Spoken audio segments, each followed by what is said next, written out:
Jeudi 28 avril 2022.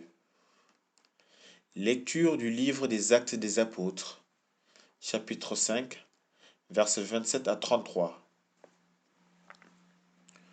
En ces jours-là, le commandant du peuple et son escorte, ayant amené les apôtres, les présentèrent au Conseil suprême, et le grand prêtre les interrogea.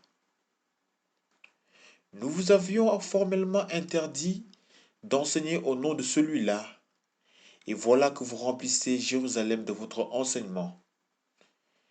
Vous voulez donc faire retomber sur nous le sang de cet homme? En réponse, Pierre et les apôtres déclarèrent: Il faut obéir à Dieu plutôt qu'aux hommes. Le Dieu de nos pères a ressuscité Jésus, que vous aviez exécuté en le suspendant au bois de supplice.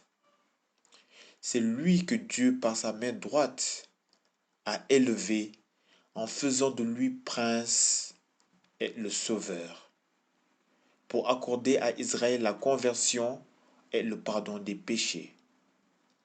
Quant à nous, nous sommes les témoins de tout cela, avec l'Esprit Saint que Dieu a donné à ceux qui lui obéissent. Ceux qui les avaient entendus étaient exaspérés et projetés de les supprimer. Parole du Seigneur. Nous rendons grâce à Dieu. Deux choses retiennent plus particulièrement mon attention.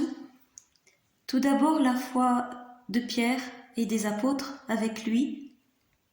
Il faut obéir à Dieu plutôt qu'aux hommes. Cette foi qui est le lien avec sa conscience profonde, qui est le lien avec l'Esprit Saint. Comme il dit à la fin du texte, nous sommes les témoins de tout cela avec l'Esprit Saint que Dieu a donné à ceux qui lui obéissent. Et cette foi, c'est cette foi qui lui fait annoncer le vrai visage de Dieu. Dieu qui est le Dieu de la vie, qui est le Dieu qui ressuscite Jésus d'entre les morts. Et c'est ce deuxième point qui me retient mon attention également. Ce Dieu qui sauve Jésus de la mort ne vient pas pour la vengeance. Il vient pour apporter à Israël la conversion et le pardon des péchés. C'est le Seigneur de miséricorde. C'est bien celui-là dont Jésus a témoigné sur la croix en priant « Père, pardonne-leur, ils ne savent pas ce qu'ils font ». Donc ces deux points, la foi et le visage de Dieu, que le Seigneur nous donne de témoigner par nos vies et notre foi de sa miséricorde.